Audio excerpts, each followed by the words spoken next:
Hindi lang alien si Victor Wembanyama, mamaw din mismatch, nakatikim ng kaldag si Anthony Davis, nagflex pa si Wemby. Well, NBA opening game, San Antonio Spurs kontra sa Dallas Mavericks, debut game ni Cooper Flag at ng number 2 pick na si Dylan Harper. Hindi maganda ang panimula ni Cooper Flag, sablay ang first attempt, nangangapa pa ang number 1 pick rookie. Nagparamdam agad ang San Antonio sa opening frame. Victor Wembanyama, elbow jumper sa harapan ni Dereck Lively. Butata pa ang inabot ni Anthony Davis kay Wembanyama. Hindi makapaniwala doon si Davis. Heto pa mga idol, Victor Wembanyama, iniwan lang ang depensa ng number 1 pick. Sabay dakdak ng bola sa harapan ni Anthony Davis. Buhat mode naman si Davis sa opensa ng Mavericks mga idol na meron ng 10 points. Habang si Victor Wembanyama naman ay meron ng 6 points in just 6 minutes. Well, dikit lang ang laban kung saan ay palitan lang sila ng opensa. Pero heto na naman si Victor Wembanyama, biglang cut sa ilalim. Iwan ng bantay, biglang dakdak. Isang mid-range jumper pang binitawan ng alien. Halos humiga na sa ere. Yun nga lang, hawak ng Dallas Mavericks ang 1-point lead, 29-28, end of first quarter.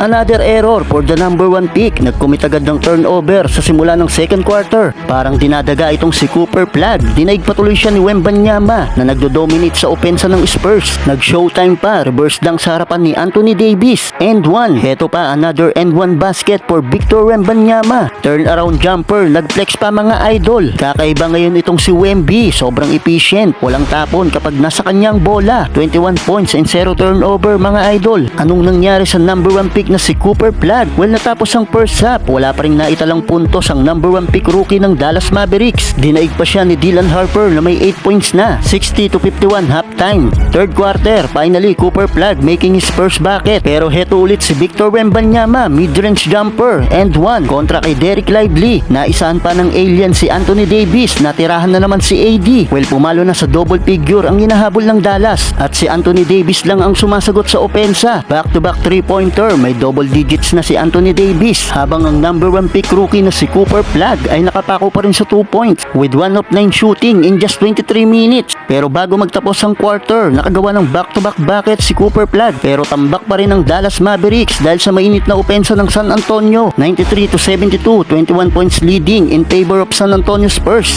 Nagparamdam na rin ang number 2 pick na si Dylan Harper. Gandang assist kay Wembanyama. Another dunk na naman mga idol. Puro highlights ng ginawa ng San Antonio sa quarter na ito. Nag-showtime si Wemby, pinagdadakdakan si Anthony Davis. Walang palag si AD. Kinakaldag lang ni Wemby mga idol. Nakasagot pa naman si Anthony Davis. Yun nga lang ay tambak na sila ng mahigit 20. Well, umabot pa sa 30 ang lamang ng San Antonio. Kaya naman pinagpahinga na ang kanilang mga key players. Suko na rin ang Dallas dahil tambak na sila. Sa uli panalong San Antonio Spurs. Monster performance for Victor Wembanyama with 40 big points.